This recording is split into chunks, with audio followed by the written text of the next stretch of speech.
Hello everybody, welcome back to another video on the channel. I'm in a different setting today in my living room.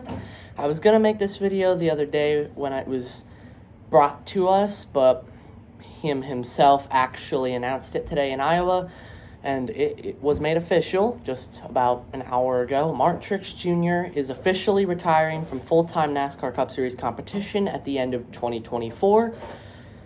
Now, it's a tough call. I mean, he's almost going to be 44, but he's still at the top of his game, basically. He hasn't won in almost a year, but he's shown consistent speed and pace almost every single weekend, and this is kind of a disappointing thing to hear because now Joe Gibbs has to fill a void that was there, and besides Denny Hamlin and most times Christopher Bell, Truex was the best guy at Gibbs, and now he's not. So Truex will be retiring, and I think this could open a void for many different things.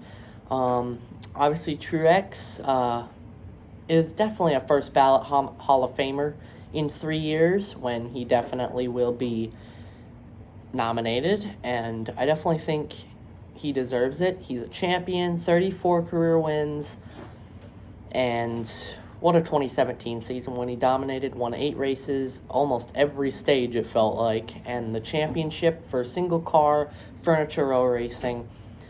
The guy who nobody predicted would be able to do what he actually did.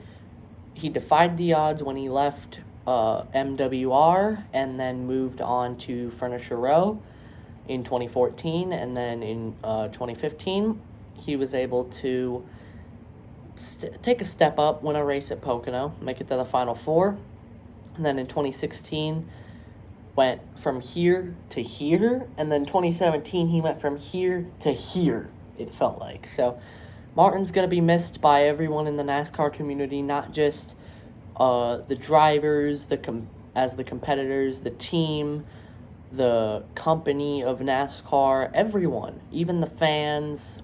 Everyone's going to miss Martin, and it's a very disappointing thing to find out, but Martin has done so many good things for this sport, and it's going to be hard to watch the 2025 season kick off without Truex Jr. But now let's talk about some of the silly season news and some of the guys I think that could definitely take over that number 19.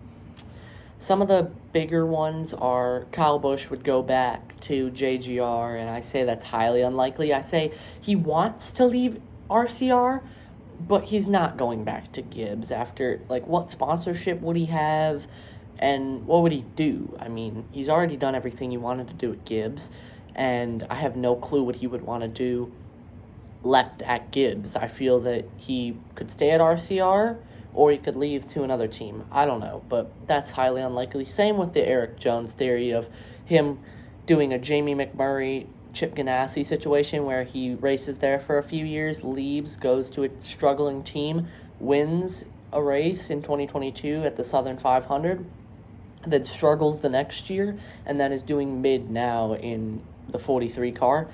But they're saying that he could go back up to Joe Gibbs to drive the number 19. I say that's also highly unlikely because of him underperforming in that equipment, and then obviously not being able to win as many races, win that championship that a lot of people expected him to. So I say that the Busch and Jones theories are very highly unlikely. And then you have a few that I think are very, very likely. So some people are saying Corey Heim could go up there, and I say that's pretty good, but his links are more tied to 2311, more so than Gibbs. And obviously, I don't think Ty Gibbs likes Corey Heim that much. I mean, I swear, Ty Gibbs hates everyone in the garage that could be a possible teammate. And you know his grandpa ain't gonna let someone that his grandson doesn't like race for him, so Corey Heim's kind of off the table, but I do think if 2311 buys a charter for next year, that he could go to that whatever number it is, Toyota next season. And then two others are two free agents from Stewart-Haas. Noah Gragson is one of them, and I say that's also highly unlikely because both Ty Gibbs and Noah Gragson despise of each other. So I say that's highly unlikely. I mean, it would be great. He has great ties with Johnny Morris and Bass Pro Shops. He has some money from WinTech and all these other different sponsors, but it doesn't seem likely since, again, Ty Gibbs and Noah Gragson would have to be teammates, and they don't like each other at all. So that's highly unlikely. But the big one that I'd say would be the top candidate and is the top candidate for that car is, surprisingly, when I heard this, I was like, what in the hell? How is that possible? And then now it makes a lot of sense. It's Chase Briscoe. He has money from Mahindra Tractors, High Point, and a few other sponsors that he could bring with him to Gibbs, even keep maybe that Bass Pro Shops money.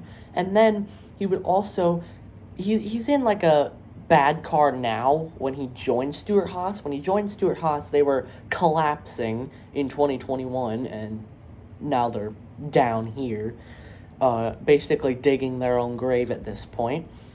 And he's in like a C-tier car right now. Imagine what he could do in an A-tier car. I mean, I think Chase Briscoe isn't going to be a championship contender if he joins Gibbs, but I think he'll win more.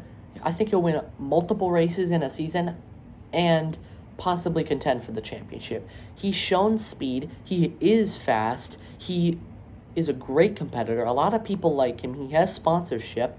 So there's a lot of good qualities if you're Joe Gibbs and the PR team there, if you want to hire Chase Briscoe for 2025, for 2025. And if you're able to get Chase Briscoe, I think that's definitely a good option because his ties were linked to the Wood Brothers 21 car, but I thought that was okay at first, but now that I'm thinking about it, that car's never been the best. I mean, Matt DiBenedetto showed speed in it. Harrison Burton has absolutely put that car to hell and back, and has shown no improvement, so I'm really surprised if they keep him. I mean, I think Harrison Burton is a good Xfinity driver, good truck driver, not a good Cup Series driver. And saying that now, you also have the factors of he's been a Ford driver his whole career in ARCA, trucks, Xfinity, now Cup. He's been a Ford driver every step of his NASCAR career, and I think if you want a good opportunity, like they're saying that you could get at Gibbs, I feel that you have to just put that Ford banner stuff behind you and race in that number 19 Toyota, because if you get an offer from the Wood Brothers or Joe Gibbs, I'd pick the Gibbs with a heartbeat. I mean, you're getting one of the best rides you could possibly get, and I feel that he has the sponsorship and he has everything that he needs to get to that ride. And who knows, maybe Chase Briscoe, if he gets to that 19 car, can become a NASCAR Cup Series champion. So it's sad to see Martin Truex Jr. go, but like he said last summer when he purchased that boat, he said, when I retire, I'm just going to sail off on my boat. And I hope he has a great retirement. I hope he finishes the season off strong. And Martin, go get that championship because it's your final opportunity. So hope you all enjoyed this video. Hope you all like, comment, and subscribe. Thank you all for 41 subscribers and over 750 views on my YouTube short. Hope you all enjoyed your day. Have a great evening. Have a great rest of your week. We'll see you in Iowa. And until the next one, peace.